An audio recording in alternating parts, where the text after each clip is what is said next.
St Kilda as well. Before we get to the Saints, Cal, what about Ross Lyon during the week? Don't want to get caught in that week-to-week narrative of Gettable. I see the headline, Gettable. Nice that they were sponsored by Gettable. Yeah, sure, actually, in the background there.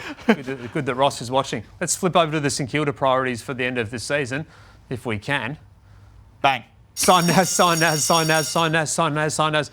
We're being a little bit facetious, but that's the reality. It's pretty close. Let's get to the one we're actually going to do. Sign Naz is clearly the top item. Still no movement there. Not expecting there to be much movement for a while yet. Both SA clubs are going big and strong, as we've been speaking about all the way through.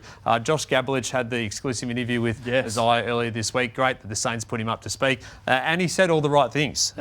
Whether he follows through in terms of the contract anytime soon is maybe another question, but the cards are being held very close to Naz's chest. Does it get close to that $1.3, $1.4 million to stay? That would be huge money to stay at the footy club. I think it has to get close to 1.7 if that's what they're offering Tom De Koning. I think he's just as important to that football club as Tom De Koning will be over the next few years. Well, and it looks like he's coming at this point. Now, TDK can always wake up at the end of this season and say, no, I'm staying. But the indications at this point, if you're holding off, you're not interested in talking anymore, then that's the way it's looking. Continue the Harley chase. Obviously, they're one of the clubs in for Harley Reid, and they're going after a lot of those significant players.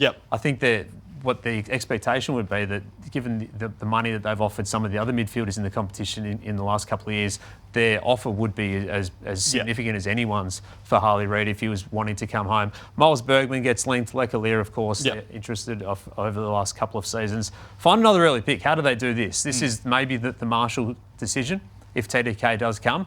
And how they can squeeze another selection out of that, and if there's a taker for an early selection. And then there's sign the future. We've spoken about this. Darcy Wilson, 1 more year. Mateus Filippo, 1 more year beyond this as well. The offer's there to sign Filippo up to free agency. So I think that'll be something that carries a little bit more weight in the second half of this season.